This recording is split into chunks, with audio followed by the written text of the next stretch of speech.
I'm into bondage and discipline. All things considered, I think I'd rather be eaten by the worms.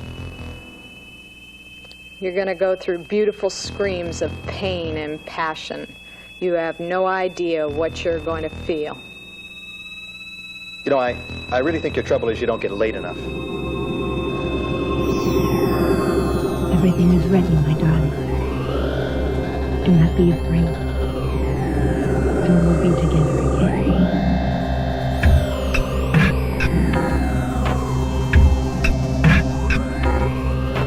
L-O-double-L-I-B-O-P spells lollipop. This sandwich tastes as dry as hell. And you're not just a funny guy. You're a lame brain, too. This is all the whiskey you possess? You should believe in ghosts, P-Brain. He's a closet! He's a closet! He's a closet! Hello and welcome to Hello, This is the Doom Show. I am Richard, but I don't answer to Richard. I only answer to Torchy. And I'm joined by Jeffrey, who I know for a fact goes by Vampiria. Actually, I go by Ralph. Jason! Actually, I'm an etymological cultivator. Folks, in case it's not painfully obvious to all of you frickin' Mike Cartel enthusiasts out there, we are talking about Runaway Nightmare from 1982. Holy shit. Well, actually, if you listen to the commentary on the film, you would know it's Runaway Nightmare from 1978 to 1982-ish.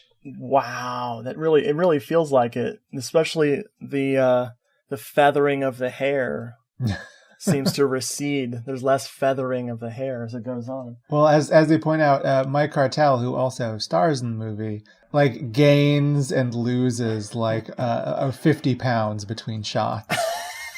Did not notice that. I was too bewildered. One thing about this film, of course, it makes me very sad, but that's okay, is frickin' there's no trailer. There's no proper trailer for this. We'll just have to play one of the beautiful songs in this movie. Songs are fucking gorgeous. They are. I'm talking about you, I'm talking about me. Let's stop and think of reality. What should you win to you and me?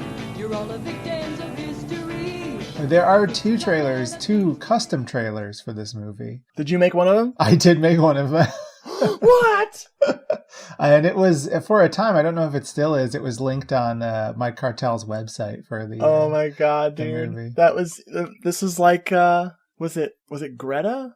Yeah, I made the trailer for that one too, yeah. Wow. And I'll say this for the Runaway Nightmare trailer. I made my trailer and then posted it online. And then a few months later, Vinegar Syndrome made their trailer. And it's suspiciously similar. I'll just say that. Is theirs better? Yes. Is it very similar?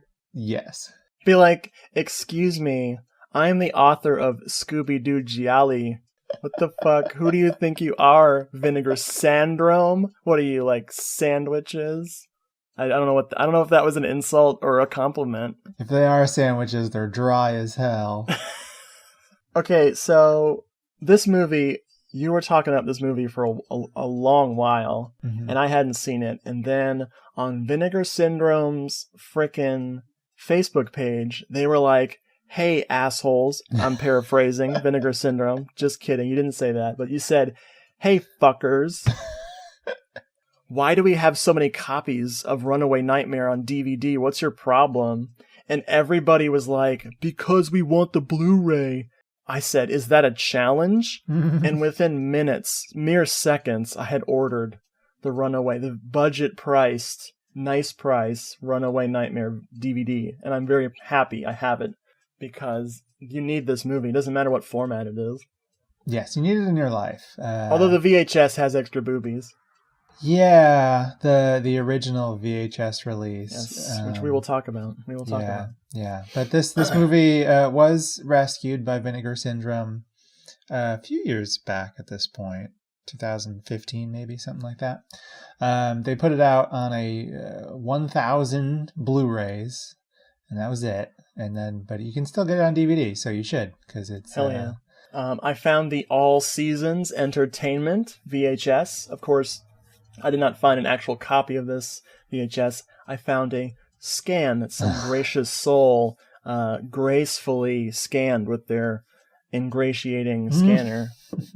And this is beautiful. So first thing you need to know is the cover is playing up the bondage angle, which is a very small part of this movie. But it's there. It's not false advertising. I mean, this movie does have everything. Oh, doctor. So the cover says Runaway Nightmare, and it says, when your dream becomes a reality, it's a runaway nightmare. And then it says, this is the first high-tech terror film. No, wait. I'm referencing Nightmare Weekend again, just because. Love it. Filmed on location in Death Valley, California, it says. There should be a comma there. They couldn't afford it. Yeah. Here's the plot synopsis from just the back. This is just the, oh my god, one sentence. I love this. Witnessing the quote-unquote live burial of a cult member, two quote-unquote Death Valley worm ranchers are held hostage by an all-female cult. Forced to quote-unquote join or die, their dreams turn into a nightmare weekend. I mean, a runaway nightmare. I feel like that pretty much does it. I mean, yeah, that's as one good sentence. A synopsis as you're going to get, including all the scare quotes, which helpfully demonstrate that none of this is on the level. I really like how this version, this VHS tape, is 105 minutes long, of course, like you want, but it says, viewer discretion advised, nudity, which if you have the DVD or the Blu-ray, you're like, what nudity? You have to look in the special features for that. Yeah, and it's very minimal. It's only, I mean, I actually didn't, because I've seen the older version before, I didn't think to rewatch those clips. Right. Because they're just brief cutaways, right? I mean, there's not much there. Yeah, it's actually boring. And one of the things which we'll get into all of this beautifulness, very tame film, much like when we were talking about Urge to Kill. This is even tamer. Oh, than by Urge far. to Kill.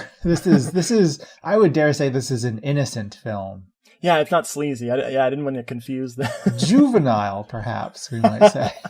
In a very beautiful way. Well, yeah. So like, if Urge to Kill is like the horny preteen, this is the one that like Steve Carell in 40-Year-Old Virgin thinks breasts feel like sandbags. You know. Oh, doctor. That's what this movie is. This is directed by Mike Cartel, who's also the star of this film. He plays good old Ralph. And he's the writer too, right? Oh yeah. Yeah. Let's see. Everything. Writer, director, film editor. Makes sense. Yeah. I'm pretty sure his mother composed one of the songs. It's beautiful. And his dad is in the opening scene. So it's a real family affair. And his wife's in it too. Yeah, it's just a Cartel joint. Man, oh man.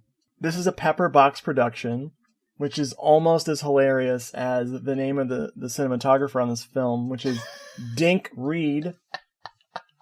Yeah, you know, unfortunately, Alan Smithy was booked, so they had to get Dink Reed instead.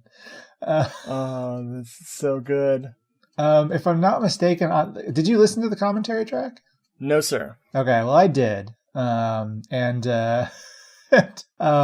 It's there's four people on the track. It's Mike, it's his wife Mari, and then it's a guy from Vinegar Syndrome, Joe Rubin, and then a blogger who actually is maybe the person who talks the most on the track. He's very effusive in his praise for the movie, which is a little over the top, but I do agree with many of the sentiments, and it's sounding like you do too. Anyway, Mari, Mike's wife, keeps gossiping about Dink Reed, and apparently he many of the women on the set were like his girlfriends at one point. So Dink Reed, you know, got around.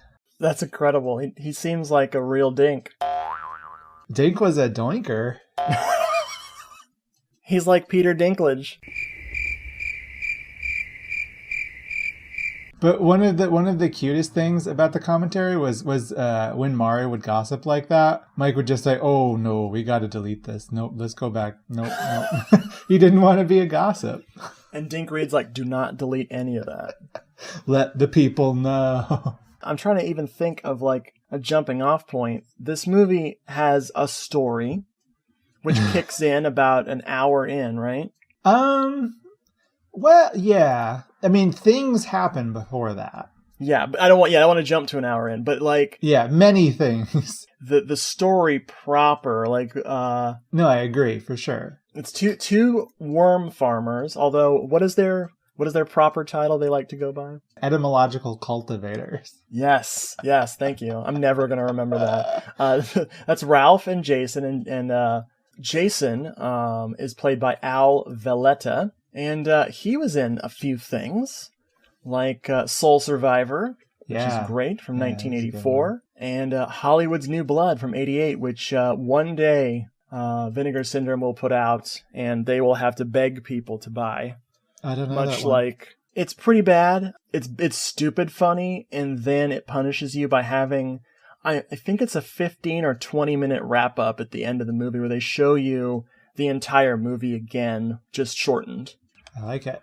It's rough. It's real. I like the poster. Rough. The poster's the nice. Poster and the taglines or anything associated with, like, because I actually had the VHS tape at one point, and because it was before it had like leaked onto YouTube or anything, and so I got it and I was like, wow, I'm gonna sell this immediately. Wow. I mean, I'm gonna watch this one. It looks good. You should. It's right up your alley. It's terrible. It does have redeeming qualities. Al, our buddy Al. Also, he directed Alley Cat. Ooh, what's that? I don't really know, but he was a director himself. Ooh, the poster looks really familiar. Yeah, well, it's got sort of actually, it's linked below. It's got sort of an angel type poster. Oh, that's why it looks familiar. Yeah. If you liked that, you'll like Avenging Angel. Of course I would. He also starred in Mike Cartel's other movie, which I cannot find any copy of anywhere. It's called Bitter Heritage from 1979, which is a 2-hour-long crime drama mystery. 1979, which means it was filmed in 74 and completed in 79. Well, apparently he didn't actually direct this one, but he did write it. Oh. And they're both in it. A bunch of the cast member. Oh, wow. It was directed by Gary Troy, who is a producer on one of my favorite movies, Computer Beach Party. Whoa. That poster is incredible. What the fuck? Greedy locals are trying to turn some beach property into a tourist attraction, and a computer expert sets out to use his knowledge of computers, -- along with the help of several local quote-unquote beach bunnies, -- to stop them. Uh-huh. That's pretty much it. Oh, this looks so good. Oh, it is good. We could do that. It's a horror movie. It's not. No, it is. What? It's a technology run amok. Oh my god. I'm game. Oh my god. Let's talk about our two boys. The boys. Jason and Ralph. Mike and Al. What do they look like? We like to do who do they look like for most of our leading men, because they usually always look like something or other. Well, Lietta immediately pointed out that Ralph has man boobs or moobs. I thought that was good. Again, only in some scenes. Yeah, he loses the weight. Yeah. Or he gains. I think he gains. Up and down. Yeah. Gotta bulk up, brother. Gotta bulk up.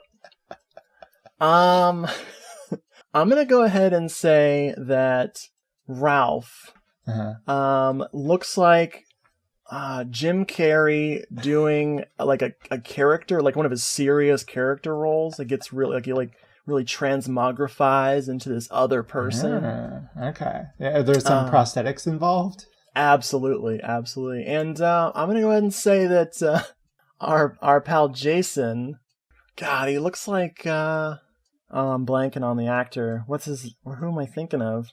Come back to me on that. I'll think of it. Well, for me, Jason is kind of like... I don't really have anything mean to say about, I mean, really either of them. But Jason is kind of like a young Alan Arkin plus Steve Guttenberg. Yes.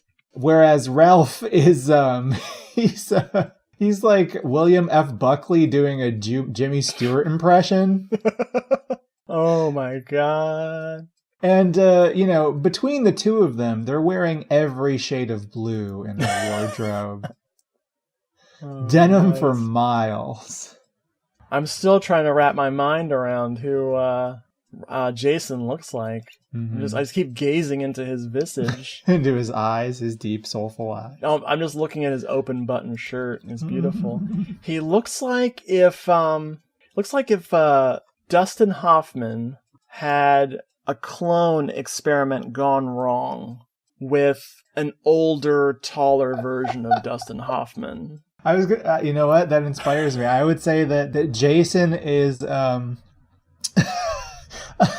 Dustin Hoffman injected with like a teaspoonful of the Captain America potion. Oh, nice. Well done. Well done. But these are two. I mean, they're hapless, kind of down on their luck men. They work at it changes names over the course of different shots. At first, it's the Death Valley Insect Ranch, which doesn't make any sense because worms and snails are not insects. But those are presumably what they farm at their ranch. And they have started, we learn a little bit later on, they've started this venture up because, I wish I could remember what it was, but one of them's good with numbers and the other one's good with worms. Something like that's really bizarre. I love how you've got Jason, who's this perpetual optimist, which makes him fodder for a cult. Yeah.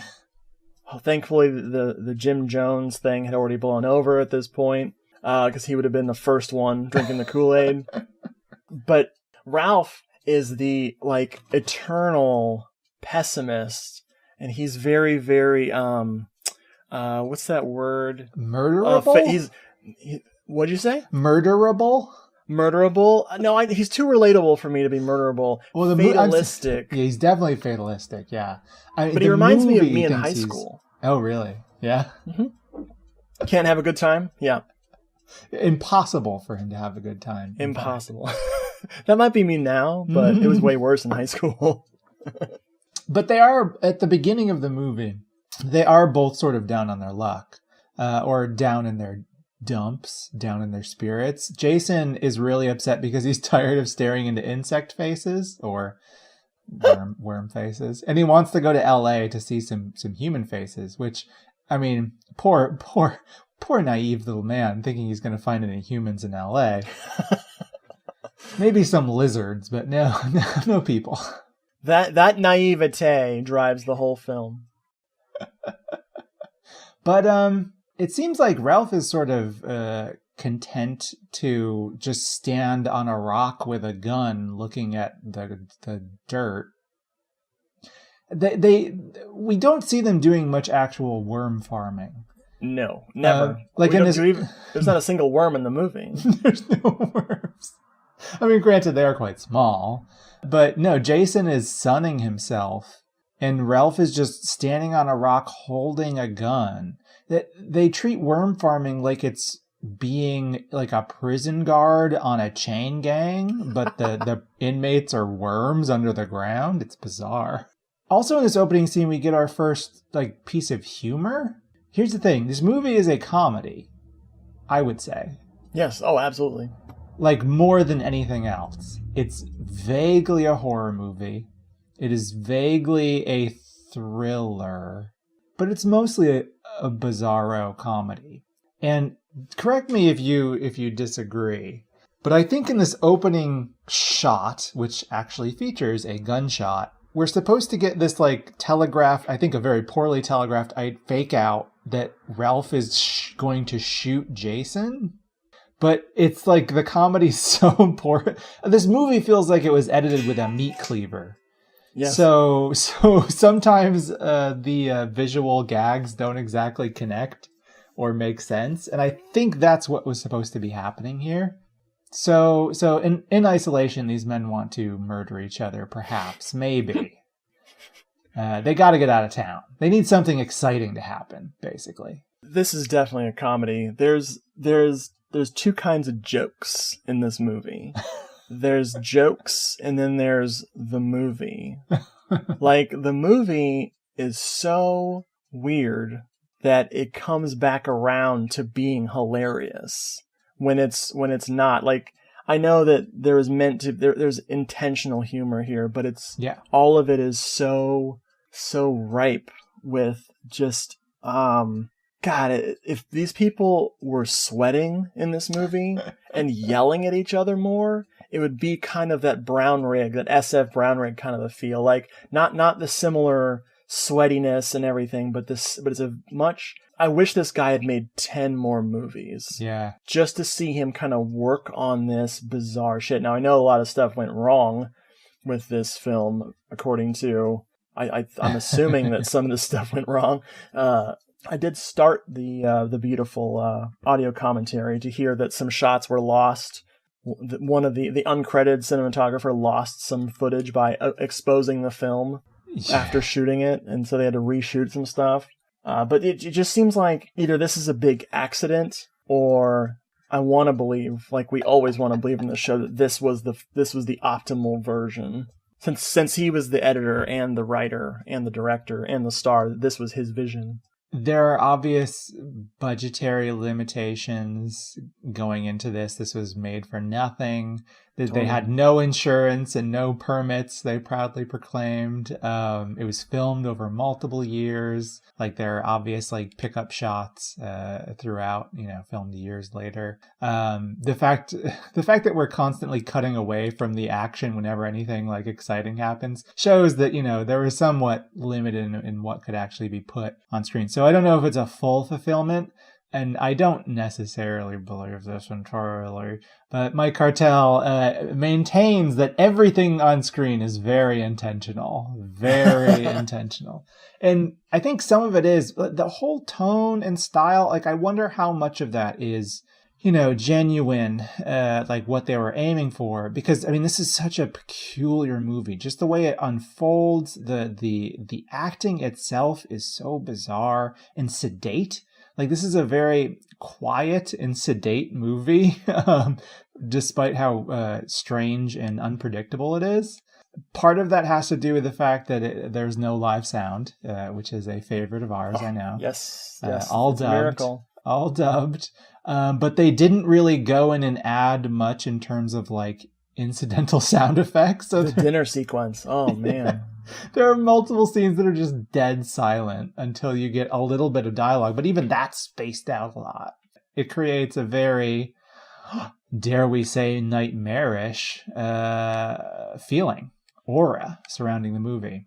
Man, I think that Hollywood right now should abandon live sound.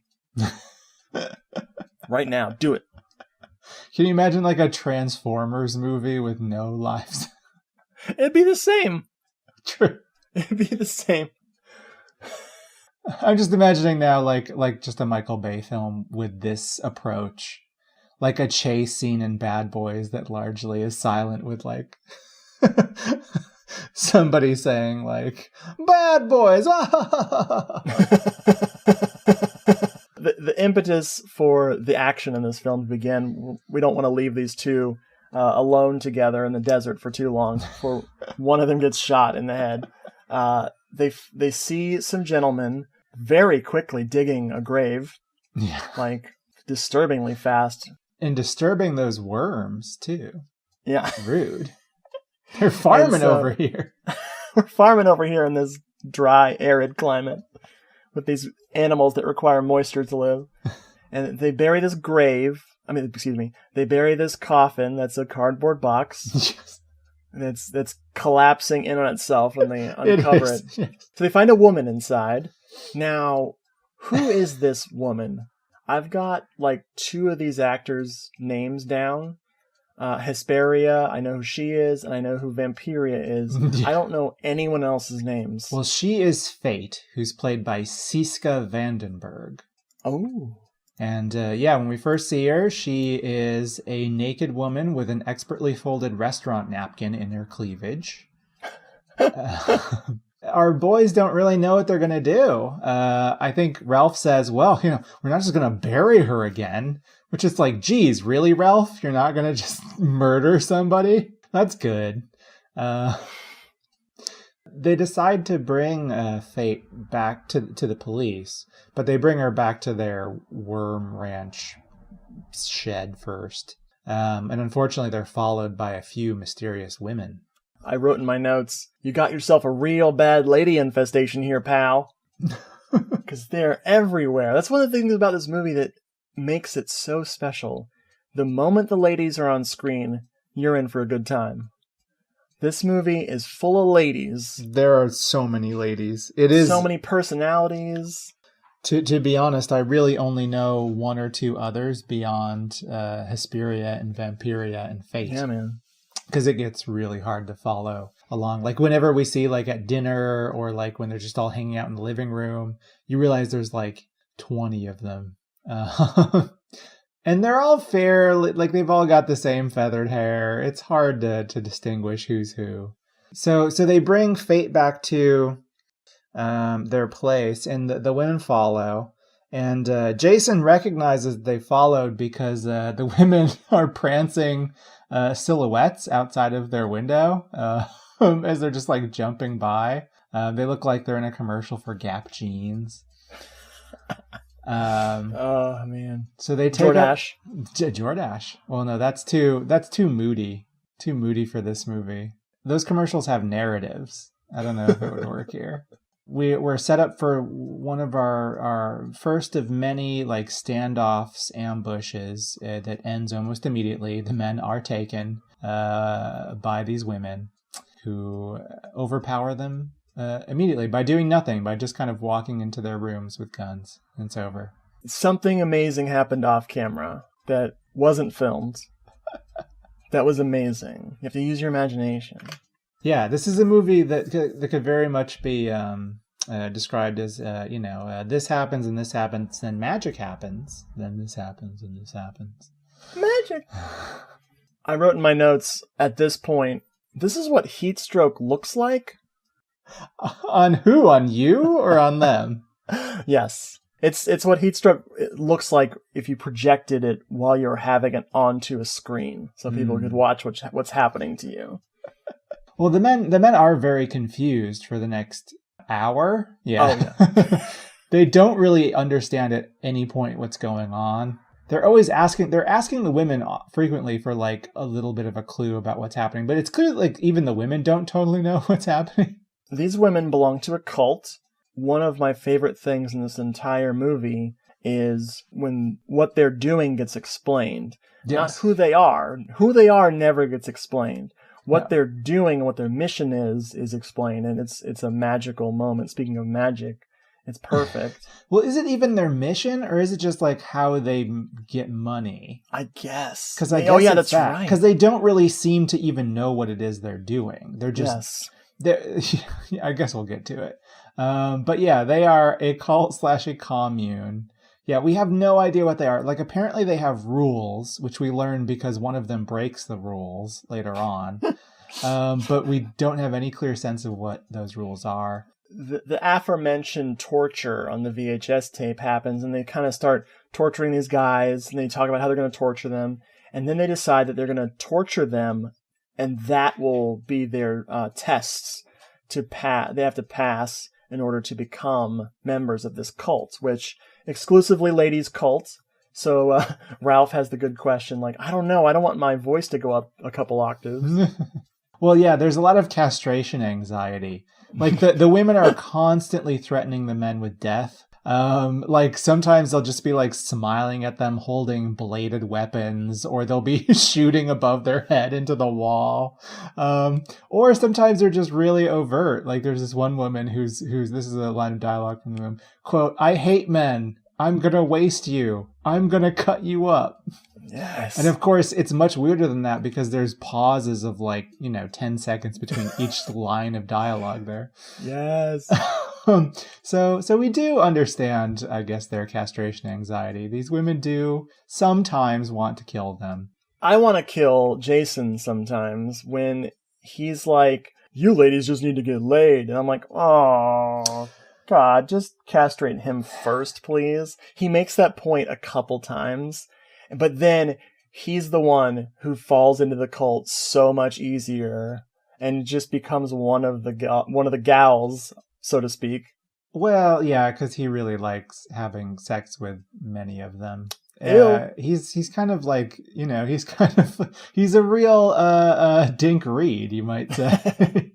Are you more of a Ralph or are you more of a Jason? Unfortunately, I'm way more of a Ralph. Same here. Yeah, Ew. Yeah. That's why we hate ourselves. So I mean, you're right with Jason's comments in particular. The movie like frequently tiptoes around these like really moronic misogynist arguments, but they can never really be taken seriously because Ralph and Jason are like unequivocally presented by the film as being total dunderheads. So, we can't buy anything they're saying. And in contrast, I mean, I guess the movie is also not too kind to its women, who are presented variously as stoned, possibly insane, and definitely horny. Always horny, yes. Yeah, Look at the colors, man. Nobody's deeply characterized here, but yeah, again, going along with its relative innocence, I don't think this is a mean-spirited movie or has bad politics. I would say it has no anything or a lot of everything. Like, honestly, I got the weirdest vibe from this. It was like a reaction to the sexual revolution by way of Dink Reed's Dink, and it felt like this ode to Hollywood with dashes of frickin' Manson family weird shit. Yeah. Especially the desert setting and the cult feel. I was like, what is going on? Yeah, it's playing off of a lot of cultural things, from earlier in the 70s and the late 60s, but it doesn't have any real opinion about any of them. It just like represents them in a bizarre, surreal way and then just kind of like takes a nap. So I dig it. I'm real into it. Like, the cult here is not at all frightening. They are weirdly violent, but again, it's weirdly violent. Like sometimes torturing's not cool, but then other times torturing is how you get into the club. They are technically criminals, but again, like they don't really seem to have much awareness of what they're even doing. Yes. So it's peculiar. Let's just go with that. One thing I'm sure that the audio commentary could explain is whenever we get outside of the cult, which why would you ever want to leave the cult area? But they go to two locations, and I'm going to put those in quotes for you. One is this warehouse where they're gonna steal some platinum back. Platinum is the key of this movie here. It all centers around this movie. Apparently, according to trivia, this was going to be called Platinum Blonde? Yes. Oh, doctor. And that location's hilarious to me because it was a very 70s building. It looks exactly like the library I work at, which was also built in the 70s, just different paint on the outside. Yeah, and it's filmed so well, too. Oh, so well. And then this bar location, which is hilarious. And what connects these two locations is that both of them bear a striking resemblance to a 70s, 60s home, where you're looking at the bar, they show another shot of the bar, and it's clearly someone's house. And then they're in this warehouse, and there's a crystal doorknob, like to a closet or something, or to a bedroom. It's so funny. Like you can tell wherever location they went, they could afford like two setups or one setup. Then they have to get the fuck out of there. Well, and again, years no later, permits, they filmed no the rest permits. of the scene. No permits, of course. Well, I know they filmed some of it in Mike Cartel's house. Yes. And yeah, you can tell what they try to make the set seem smaller so you can't recognize as much that it's a different location. Like sometimes they will just have like a scene play out on the floor so they can just get like the right angles of a corner. So it's not really distinguishable from anything. And then, of course, we need to also mention that much of the movie takes place in the Twilight Zone, with just these weird, totally black backgrounds, yes. Which could take place anywhere. Very utilitarian. Yeah, this has this claustrophobic feel, which adds, of course, to the sexual anxiety. What did you call it? The castration anxiety. There's castration anxiety, yeah. Even when they're members of the club, they could still get murdered at any moment. Oh, yeah. Because everyone is so crazy. It feels like almost a John Waters stuff, like that dinner sequence, but not filthy, just that weirdness. Like it's just that. The one girl who keeps laughing at everything, but the only thing she's laughing at is the worm farmers. Mm-hmm. And she's great. Vampiria is great. She just, the way she appears and then pretends she's a painting. Yes. Oh my God, it's so beautiful. Yeah, we've got this weird, leadership structure at the cult, which is very fluid. It appears that Hesperia is the leader, and she's kind of like the cowboy. She has a great early scene where like Ralph makes this big to-do about just getting up and leaving when they're all like sitting in the living room and silently and nothing's happening. He's like, well, I'm just going to go. And he gets up to leave and Hesperia just walks in and punches him in the face. That's a good moment. But apparently Hesperia can be challenged by any of the other women for leadership status. Like they duel sometimes. But then there's Vampiria, who almost seems like maybe she's even more in charge in a way. Like the others never acknowledge her. Right. And she just sort of floats around, but she seems to have more power than the others. I don't know. All right. So there's a character named Vampiria, and we're accepting her and talking about her as if we should, which is kind of how the movie does. But she looks like Vampira, and she's just there. She's like a vampire woman. We initially see her when she just like, there's shots of her cut into random scenes. And then she does like interact a little bit, particularly with Ralph. They have a real Benedict and Beatrice relationship. It's so bizarre. But yeah, so there's just a vampire woman in this movie, in the cult. Why not? It comes into play later. It does. I don't know how important this is or if the whole crux of the movie depends on this. But there's like a fuzzy shag carpet chessboard. No, that is in fact extremely important. Yes, I learned from the commentary track that they still Mike Cartel still has it, but it's in their garage because his wife does not like it. So there you go. Good info. One of my favorite non-scenes where the movie breaks the most for me is the pool sequence where all of a sudden they're at a pool. Yeah. And the girls are in bikinis, and then it starts to cut really quickly. Like you said, this was edited with a meat cleaver. It just starts to fly. Everything starts to fly by super fast. Stuff's happening, and someone grabs Ralph and shoves his head underwater. And then the weirdest thing, even beyond that, we're like over an hour into the movie, and we finally get a sense of time that they've recruited these guys to do this heist, and they've had them in their cult for a week. It feels like it. It feels like real time a week. My God. That scene where he's being dunked into the water, doesn't it cross-cut with these other scenes of a disembodied noose trying to strangle him? It's a metaphor, man. Well, everybody's trying to kill Ralph throughout the movie. I know how he feels. But, I wish that the people who are always trying to kill me all the time would just be successful. But I want Ralph to live, obviously, because like me, he has to walk forever on this earth like Judas, suffering at the hands of beautiful women. What are you getting into there, pal? Are you baking? You baking marijuana? Are you smoking platinum?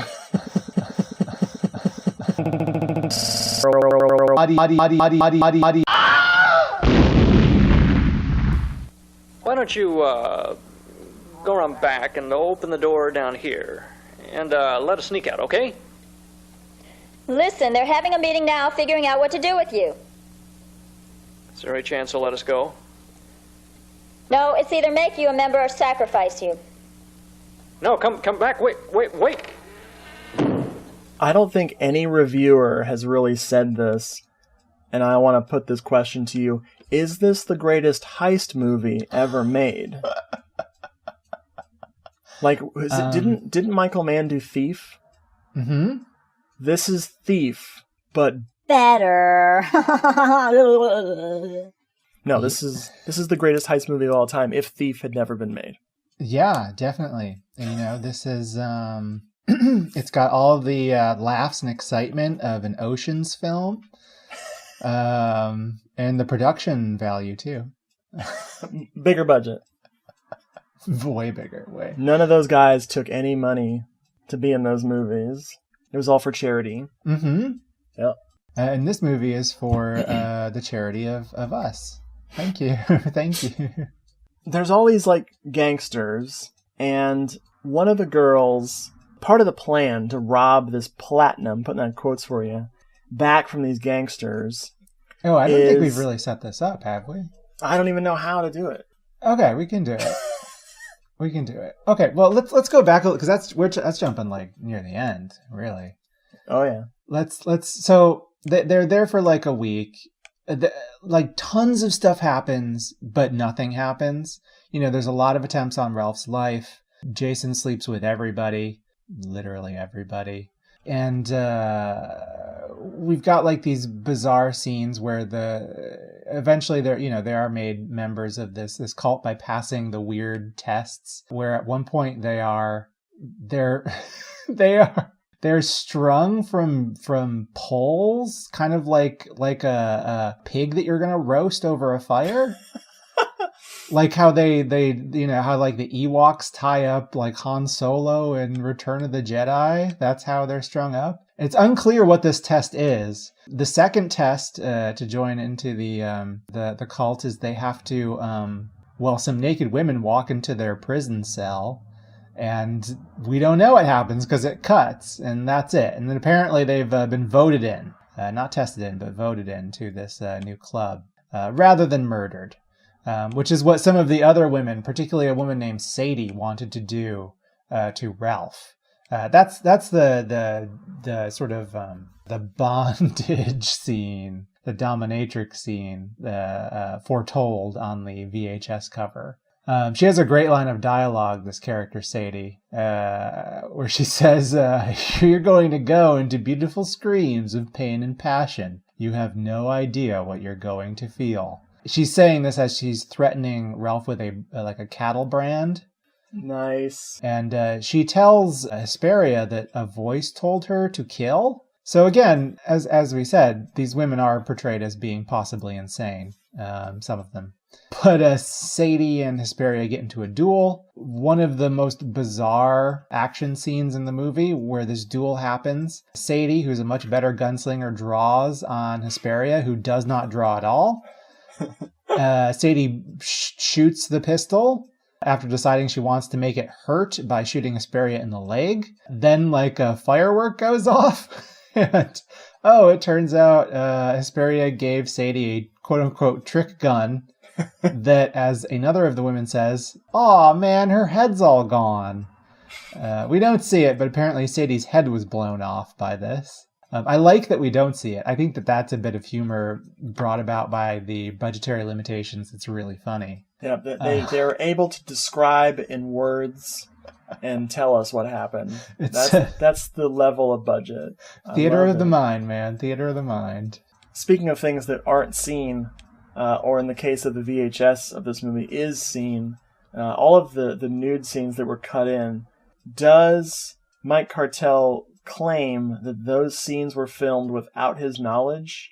Because that's what the trivia says. The trivia says all of the nude scenes were added to the film by the distributors. That's what he says, yeah. It was, they sold the movie off. Right. To the distributors, and the distributors cut those in, and they didn't know until it came out on VHS. So now, and that happened to Jess Franco a lot. With the French distributors would cut porno in. But do you believe Mike Cartel? Because do you think that he just grabbed a video camera and just shot those himself with some sex fog? Apparently he did not, and I do believe it. Like his wife on the commentary track keeps talking about how she was very upset that there were occasionally like nude women in various scenes on set. So she's like, "What kind of movie are you making here?" And he's like, "No, listen. It's zoomed way in. You won't even see him," which is true. And totally true. There is nudity, but it's not anything you actually see. It's just like implied nudity. I love it. So yeah, like apparently, you know that one scene where somebody's driving a motorcycle around the living room and out a window. It's one of the funniest scenes in the whole movie. Well, apparently it was just a buck naked woman on that motorcycle, but we don't see it. Oh my God. Yeah. Oh, it's so great because I think that's where Jason says, "These girls are just like everybody else," and then this naked woman on a motorcycle goes driving by. Holy shit, it's so funny. Like, yeah, that's great intentional humor right there. I mean, one thing we haven't really mentioned is that, so again, this is a cult that's into a lot of different things. So we do find out that they are working with a cartel, running guns and bombs and things. That's a direct quote across the border. And again, they seem largely ignorant of what it is they're actually doing. Only Fate seems to have some sense, but even then she doesn't obviously know exactly what it is they're dealing with. But they're working with variously a cartel or the mob, whatever they happen to be. But they're also mostly just into their hippie stuff. As we learn at one point, they're into sunshine, awareness, good karma, vibes, and witchcraft. Yes, I was getting such a freaking anti-hippie vibe, like maybe what's it called? Hate Ashbury. Like they hated Hate Ashbury. See what I did there? Yeah, I gotcha. Hated hate. Hated Ashbury. But the witchcraft angle is one that I think is very present throughout the movie. I mean, we've got Vampiria, who's a witch, a vampire, not a witch, but nevertheless. But they they have lots of cool candles they're always burning. They play with a tarot deck. There's lots of witchy things. Yeah, and they have cloaks at one point. Cloaks, yeah, true. So they're really spreading it around. They've got multiple interests. And Jason takes full advantage of them spreading it around. Well, they just have Ralph do menial tasks for them. Well, Ralph, the cool thing about Ralph, if you want to say this is cool, because it's not cool, let me just back away from that cool statement. No. Ralph just gets raped. Jason doesn't really get raped. If there is a situation where a woman's grabbing him, he fully takes advantage of it. Whereas Ralph, you feel kind of terrible for, because he's clearly Morrissey. Well, when does he has one encounter with a woman on the carpet, but he seems to be into it. Oh, wait, Jason does get raped. I mixed up the characters because they wear blue. Yeah, okay. Stop wearing blue in your movies. Do you mean that one scene where Jason thinks he's about to have sex with Vampiria? And then she turns into the laughing girl. The laughing woman, yes. That was a fat joke that was not appreciated. I was like, no. Yeah. Fuck you. I do like that character. I think she's funny. Oh, she's great. Dude, if I was in that situation, I'd hit that first. I'd be like, you're mine. Screw these skinny women. Okay. I'm only half kidding. I did find her attractive, but whatever. I just like her laugh. I know. That's what I want her to do. Plug farmers. No, I'd want her to do that laugh during the sex act when we make the sex act. Oh dear. Bud farmers. People are continually trying to get with Ralph. There's this one woman so Ralph is just watching TV in one scene, and a woman comes up to him out of nowhere and says, "Hey, I'm trying to communicate." And that's where she goes on about being into sunshine and awareness. And Ralph just dismisses her with this great comment by saying, "Well, we do have a lot in common, and one day we'll have to talk about that." Yes. And in response, she says, "I'd like to mix our blood," and then gets a baseball bat and destroys the TV that he's watching. God, this movie, dude. That scene is exactly like every party I ever went to in college. It's like something out of Smithereens or something. or Dogs in Space. Like, just, it's so fucking punk rock, dude. Hey, I'm trying to communicate. I'm into sunshine, awareness, good karma, vibes, and witchcraft. Well, we do have a lot in common, and we'll have to talk all about that someday. I'd like to mix our blood. Look, I want to watch a show, and I like to see the rest without being bothered.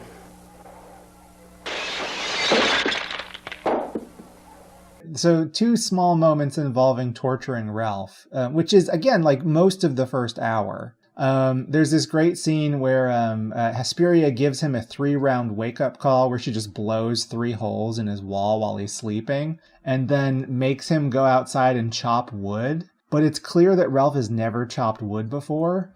Nope. He's doing it like sort of like Paul Rudd picking up his tray in Wet Hot American Summer. Like, it's just, he couldn't care less about doing it, and he's totally incapable of doing it. And then there is the dinner scene, which is, you know, that very awkward dinner scene where nobody's talking for long stretches. Where Vampiria sneaks in. Oh, this is the scene, in fact, where, this is the quote I was looking for. "Hey man, I don't sweat life," says one of the women. "I just get toasted and everything in life works." Toasted. Toasted. Oh, I just get toasted and everything in life just works. Oh. Yeah, the dialogue's real good in this scene. I'm into awareness, you know what I mean? That's life. That's what it's all about. I'm into awareness, and that's what life is all about. Like, it's so good, dude. Like, I am not a filmmaker. When I turn on a camera, I make garbage. Let's just make that clear. I wouldn't even call it film. I make visual soundies, okay? But the ADR, the lack of ADR on the frickin' the frickin' dinner scene is like, there's supposed to be conversations. There's supposed to be, Crisco knows what's up. He knows what's going on. Crisco's saying, "I'm trying to communicate." He's getting toasted. No, there's supposed to be the sound effects of a conversation of people talking over all this, and then you fade in people talking. No, none of that. Complete silence. Some lips moving, nothing happening. Mm-hmm. Then the lines they want just, cranked up. It's so beautiful.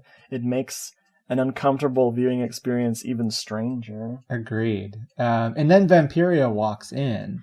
And she crawls under the table. And, in a lesser film, you'd expect some sort of like sexual thing to be happening. But not in this film. In this film, she takes a match and lights the wick on Ralph's shoe on fire. Yeah, she put a match in his shoe and lit the other end of the match. Oh. It's an old prank. It's like an old-timey prank you see in like 1920s movies. So she stuck a match into his shoe, like into a hole in his shoe? Exactly. Okay, I was like, what is that weird thing popping out of his shoe? I gotcha. It's how you make fire in the olden times. Yeah. Okay, makes sense. Yeah, it's before it's before microchips and shit. Yeah, I know nothing before microchips, as we've established copiously throughout the run of the show. Well, yeah, in the commentary, Mike Cartel says he was going for sort of like a Bob Hope deadpan. So this is very old-timey, the humor here. Oh, yeah. Oh, boy. I suppose we can get to warehouse stuff now. So we had to get there. But we're there now. So after a long time of sort of begging for any information about what's going on, the women do sort of note that they were double-crossed by this cartel, who stole, they were running platinum for them across the border, which is not something one would need to run, but they don't seem to notice that. No. I guess they're distracted. They're aware, but they're not that kind of aware. So they decide to go to this and bring the men to this warehouse to get that platinum back from that evil cartel. And what happens at the warehouse? There's some glass shattering comedy where Ralph is supposed to. Is it Ralph is doing it, or is it Jason who's supposed to be cutting the glass with a glass cutter. That's Ralph doing that. But Yeah. Ralph, but Lieta pointed out that he just has a grease pencil. And he's just drawing on the glass. And then... You gotta know where to cut. And then, while they're doing this, and they just go ahead and shatter it and set off this alarm, this ineffectual alarm that goes off. Then the girls are just in the warehouse already, to begin with. There was a line that says, "Everyone will have an attack position." I really like that. And then there's some tomfoolery with a girl hiding in some boxes. I think she's just smoking a cigarette or eating something. Again, remember, the natural hiding place of women is boxes. They just love boxes. They live in them. That's where I met Lieta. Yeah. We were actually married in some boxes. But yeah, then there's this whole tomfoolery with a frickin' a time bomb with some dynamite. It's beautiful. I'm kind of lost in my notes right now. There's so much. That's why I took one page and didn't write down any of the plot. Yeah, well, that was probably smart to do. It's a bulletproof vest, stupid. We learned that it wasn't actually platinum, right? We didn't say that, right? Right. So we learned that, well, from the cartel, that Fate actually double-crossed the double-crossers. She, in fact, stole it and was trying to make a getaway on her own away from the cult. And it wasn't platinum, as you might have suspected. It was, in fact, quote, an experimental explosive device that explodes when in contact with air. I don't get it, says Ralph. And it's simpler when you're dead, says the cartel. Oh, boy. Yep. One thing this movie does that kind of I love and also I kind of dislike is this, what's the movie that it's referencing? Big time. I have the frickin' movie on my shelves. Oh, it's referencing Kiss Me Deadly. Yes, for sure. And I was like, are you doing this? And like, oh, they're doing this. They reference it so hard that I'm like, why? You were doing so good. I mean, but there's all these other little nods to old Hollywood stuff, like the matchstick shoved in the shoe and all that stuff. Like, and if you look, I don't know if you've perused the Runaway Nightmare website, but there's animated GIFs from all kinds of old Hollywood things. Oh, really? Wow. Oh, dude, it's called www.runawaynightmare.com. Excellent. And every page has a different animated GIF from something, and sometimes just pictures from old Hollywood things. They've got the history of Mike Cartel and all kinds of fun stuff. Nice. Yeah, Mike Cartel says that this was Hitchcock-inspired, Red Skelton-inspired, that it's a comedy melodrama, which they just don't make anymore in Hollywood these days. Okay, so there's a website, there's a page on the website that says making sense of this movie. And the first thing on the top of the page is Salvador Dali jumping with cats in the water picture. And then there's a picture of a woman like a Victorian era lady with a hand crawling out from her hair, and it's an animated GIF. So that's like Mike Cartel's version of... do you remember when Mulholland Drive first came out on DVD and it had a paper insert inside from David Lynch that was like a listicle of 10 things that will help you figure out the movie? No. I don't remember that. Yeah. So it's sort of like that, except... Was it him messing with everybody? Or was it actually real stuff? No, it was like real. It was stuff that would help you a little bit. What to pay attention to. Old Uncle Davy. Yeah. I don't know why I just called him that. That just popped out of nowhere. Old Uncle Davy. Simon just tuned in. He said, oh, what? Once the whole cartel are dead, and Ralph is somehow survived by ducking behind a desk, we have Fate, who decides to get this recently recovered platinum/plutonium back from Ralph. And she drives around with him in a van and holds him at gunpoint. She very unconvincingly tells us that she's lost count of how many people she's killed. And then she shoots Ralph, and we're really hoping that he's dead, because earlier in the movie had a brief cutaway scene where Vampiria walks into a room and touches Ralph, who's sleeping on like a chair, and says, anybody who I touch dies a violent death. something like that. So we're hoping he's dead, but no, he's still wearing this bulletproof vest with a nasty ass stain on it. It's wonderful. The actor and writer and director, he kind of almost dies. Does it not look like the van almost ran him over when he fell out of it? Because like as soon as he falls out of the van, the door of course is swinging wide open, flying all over the place. But the van just makes a hard right turn as it's going down the street. I'm like, oh, and okay, he's alive. He's alive. They were able to finish the movie. One piece. That was the last scene they shot. Rest in peace, Mike Curtis. Did you notice that Fate's hair was just totally a wig in that sequence? No, was it? I thought it was a different actress completely. I was like, nope, wait. And Leah and I are kind of like squinting at the screen, like, no, that's her in a wig. So she must have changed her hair. Wow. She got a hip, new wave haircut and had to quickly cover it up with some fake Farrah Fawcett action. Wow. So it's at that point that Fate then goes back to her place. I guess she's got a new place of her own to check out the platinum that she's just recovered. And that's when we get our Kiss Me Deadly moment where she opens it up. Well, she tries to open it up. It starts shaking. It pops open. Bright light. Oh, yes. A nuclear explosion. Now, here's where another theory of this movie comes to play. Now, I know it seems like a disenchanted bunch of hippies making a satire of that wonderful, wonderful hippie generation. But are they trying to make like an ecological statement? Oh, definitely. With this whole thing that because there's this coda at the end, which we'll get to in a moment, with nuclear waste. Yeah. And so now everyone's exposed with radiation. Again, it's like it's touching on every issue from the era. But just touching, just resting its arm lightly on the issue's shoulder, but not really engaging with it in any coherent way. Again, because it's a comedy melodrama. Comedy. This scene is well done. Like this is the only real effect shot that we get, and it's a good one. When the room Kiss Me Deadlies. We do get a helicopter. They did afford a helicopter at one point earlier. Did they call it an airplane at one point? I mean, I wouldn't be surprised. There's not enough room. Well, what am I going to do? Oh, my God.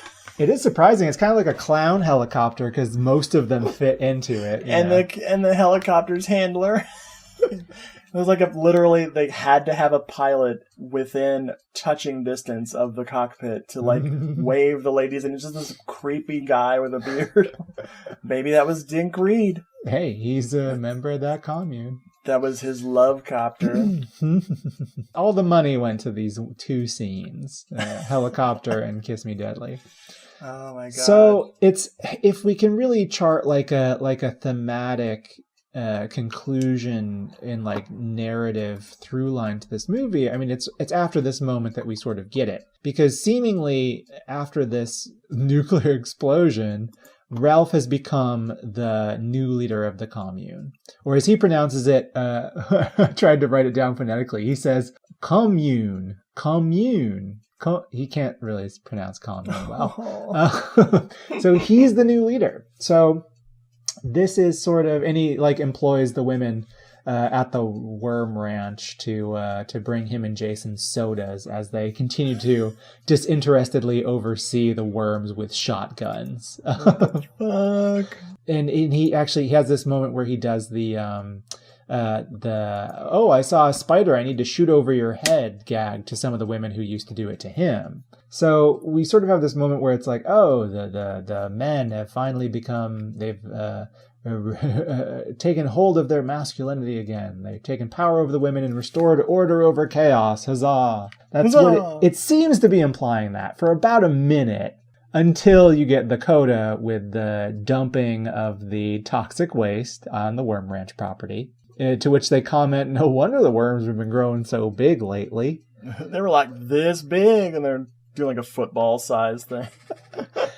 And then that's like the end of the movie. And then we get the Where Are They Now credit Oh my sequence. God, dude, I wanted to go character by character, but then they didn't even know who everybody was. No, they couldn't even do it. So it's in this that we get sort of a deflation of that, oh, the men win and conquer the women narrative. We learn that Hesperia goes off to San Marino and I believe somewhere in California, and publishes a feminist news magazine.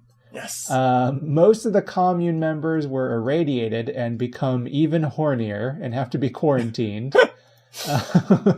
Jason wins out because he's quarantined in the same room as the horny women. Meow. But Ralph, not so fortunate. He develops a unique genetic disorder. What happens to Ralph, Richard? He turns into a vampire, but then, which is beautiful. It was beautiful. Which has happened in the middle of the movie.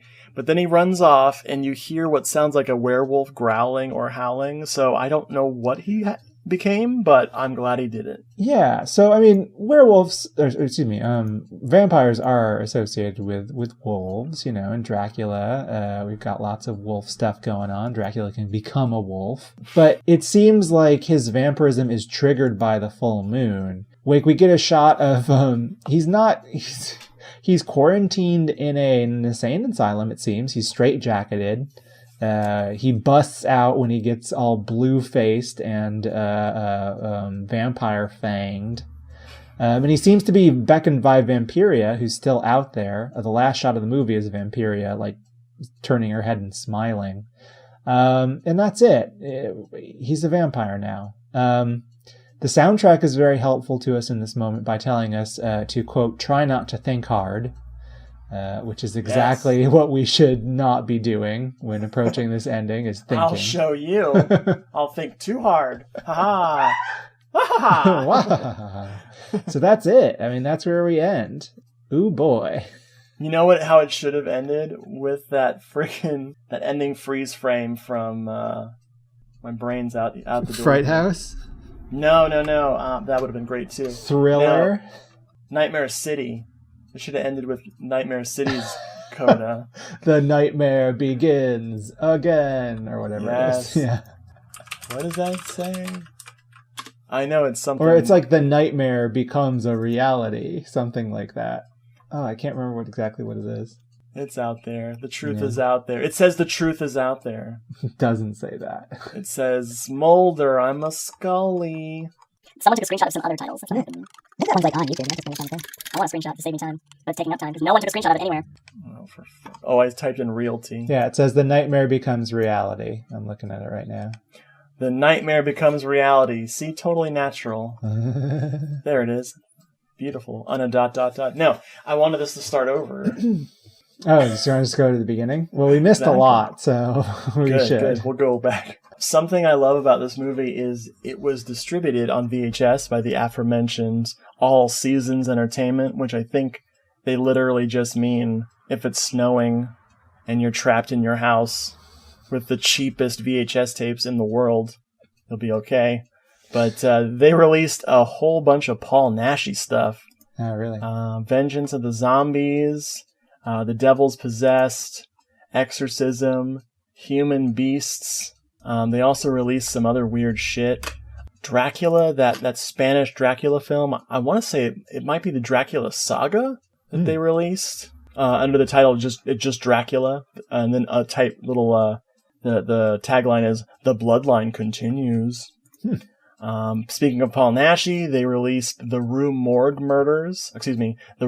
Massacres, aka the Hunchback of the Morgue. Yeah, this is a great label for just cheapo looking titles and shit. Nice. Yeah, it's really, really fun. You see, I told you. All you gotta do is get to know them, and they become your friends. I mean, these girls are just like everybody else.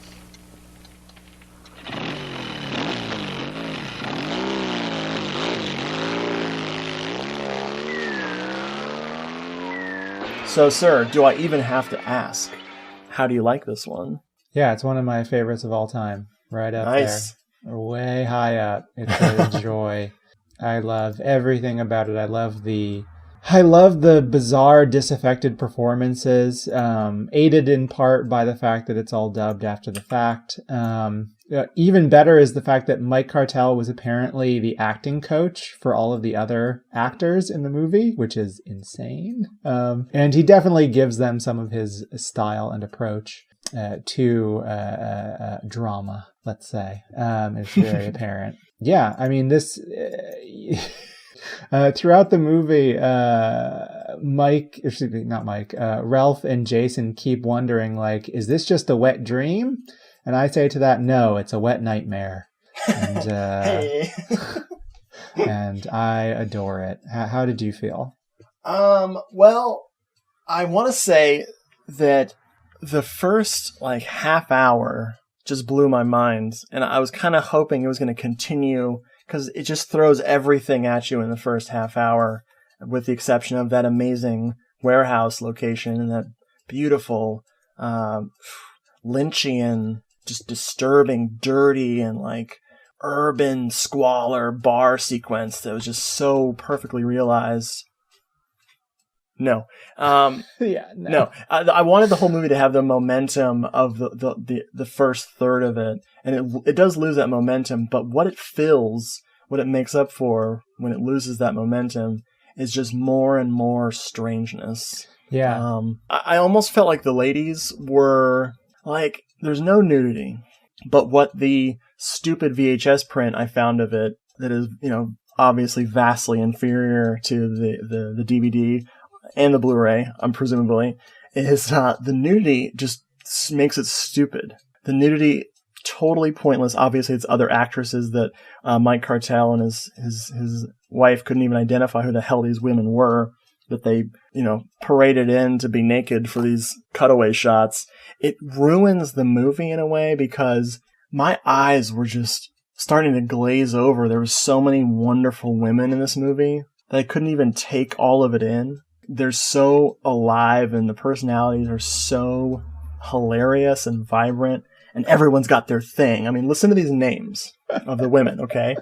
Fate, Hesperia, Torchy, Pepper, Leslie, Sadie, Vampiria, Cleo, Electra, Schizo, Andromeda, Pandora, Butch, Macy, Freaky, Zipper, Zero, Samantha, DC, Harpy. Those are all the ladies' names, and as credited on IMDb, and it's just so special. It's like if you just took the Switchblades away from the Switchblade sisters, and made them both scarier and nicer. I would disagree about them being vibrant. I would say that they're toasted. They're toasted. Well, man, it's all about self-realization. Oh, what did she say? It's all about awareness. It's all about awareness. Just being aware. Oh, man. No, this is a great movie. I'm looking forward to watching this again. Mm-hmm. I wish it hit that sweet spot of like 80 minutes or like 78 minutes, but I can take it at an hour and a half with a little bit of change. I'm really glad that the VHS is not what I have because it's too long. Yeah. And I have two quotes that I want to make sure that we mention. One is, "Have you had enough fun yet today?" And my favorite line that Ralph says is, "Oh, wonderful, being eaten alive by my own worms." So beautiful. He doesn't have to worry; those worms aren't coming out. No. Then there's a million other great lines. This movie is very quotable and very strange in that regard. In some regard, in no regard, in all regard, in cuckoo regard. Beauregard. In Beauregard. Yeah, there's so much that's good and notable about this film. I really love the music. The music is very sparse for the most part. Most of it's diegetic, like it's occurring within the scene and then like distantly in the background. But there are a couple hits, like the end credits theme in particular, which I believe plays at another point in the movie too, which is a real bop, as the kids say. And then there's this one moment in the living room where they're playing some library music that I recognize. Cool. It's a song that was used in the Winston Wheeler Dixon documentary, The Amazing World of Ghosts, which if you're not familiar with, you should absolutely check out. I will. That sounds great. It's Wheeler Dixon he's now like he's been like a longtime film instructor, but in the 70s he made these ridiculous documentary films about paranormal and supernatural things that are like made mostly of stock footage and library music, and are like have the most inane narration where like it shows a picture of a clearly living person and says like, "Is this a ghost? Might be. Who knows? Who can say for sure?" Speaking of music, on the RunawayNightmare.com site, there is actually 3 songs. You can listen to them. It's the it's the song Sunnin', and the song Hard to Find, and the song If You Won't Say You Love Me. Oh, so you can hear the full versions of them on the website. You can sit there and listen to the full song. And every song starts the same way. It sounds like someone dropping a microphone in front of a speaker to record it. It's hilarious. Excellent. Yeah, it's what you want. It's called the needle drop, man. That was me dropping a needle. We could talk about the cast, but there's really, most of them didn't really have a lot of people were in Runaway Nightmare. Yeah, they were in Runaway Nightmare. The art director, I was goofing off and clicking, but the art director, J. Christopher Center, worked on The New Adventures of Pippi Longstockings, one of the most hilarious, terrible children's films ever made. Yeah, that's a horror film right there. Dude, an hour and 40 minutes of just kid stuff, being kids. It's an episode of We Hate Movies that they covered that film, and I made my wife listen to it. I have listened to that one too, yeah. It's one of those movies that, it's not like Baby Cakes, where you actually want to watch Baby Cakes after you listen to it. Baby Cakes is perfect. But anyway, I'm losing it. You're losing it. Well, sir, I think that covers Runaway Nightmare, or as I call it, the first high-tech terror film. I have one last fact to relate to you. Oh, please do. From Drop the commentary track. So you can learn a bunch of interesting things about this production by listening to the commentary, but you can also go to the IMDb page and read the trivia section. But Mike Cartel, during the commentary, has a wonderful Freudian slip when he's talking about that final scene where he becomes a vampire. Apparently, at first they had worked up some like prosthetic makeup to like make his face look, more, because right now they just like painted him and gave him vampire teeth, but I guess he was going to look more monsterish. But he misspeaks and says, referring to the makeup artist, quote, "She put all these prophylactics on my face." Oh my God. He'll tell you later that he meant to say that. Yeah, it was totally intentional. This movie is a big condom to the face. Wow. So that's all, The dream has become a reality. We are now all living in the runaway nightmare. Man, do you mind if I put these prophylactics all over my face before we go? Do it, you stupid bug farmer. It's a bulletproof vest, stupid. I hate you. I'm gonna waste you. I want to mix our blood. I'm gonna cut you up. Oh, man. Thanks for listening, folks. Bye. Hello, This is the Doom Show is a proud member of the Legion Podcast Network. Please check out the other shows at legionpodcasts.com.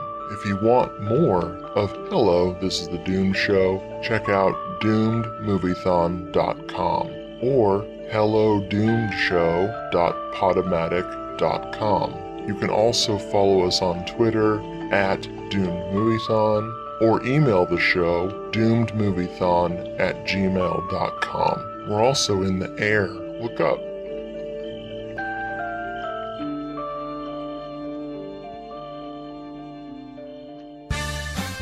Did you ever see a film at such a young age it left you traumatized with cinematic wounds? necrophilia. It's a dead issue, man. Don't push it. Cinema Psyops is a weekly podcast documenting an ongoing experiment on the mind of an unwilling test subject. No one should have to watch this movie. Oh, no one should have to watch this? No one should have to watch this movie. Surprisingly, it's not a topic that a lot of people really want to tackle. I'm shocked, prudes. I know, really. Right? It's the next sexual frontier that no one wants to explore. I am, in the most sincerest of senses, disappointed in you. It takes a powerful goddess like Connie, jam her arm down the monster's throat and kill it. Oh, I'm still tripping out over that. Even as a kid, I was like, I gotta find a girl like that. Every week, I get a new look of disappointment that I never thought I could get out of her. Unimaginable. At 12 years old, you should not be watching this movie. Obviously. At 13, you should not be. 14, you shouldn't be. I'm not entirely sure even 17-year-olds should be watching this movie.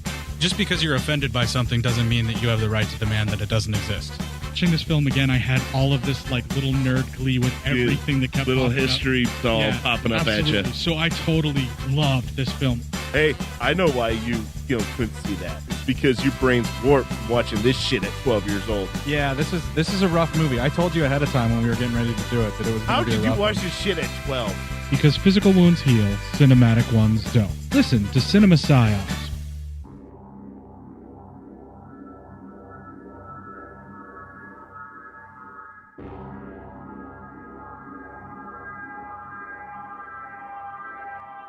My life fades. The vision dims. All that remains are memories. I remember a time of chaos, ruined dreams, wasted land. But most of all, I remember the podcasts. The man we called Witch. To understand who he was, you have to go back to another time. A time when the doomsday clock ticked ever closer to Armageddon. You can still find The Witch versus the Doomsday Clock podcast by searching for WYCH on Apple Podcast, Stitcher, SoundCloud, TuneIn, and on your Android device. Memories may decline, but movies live forever.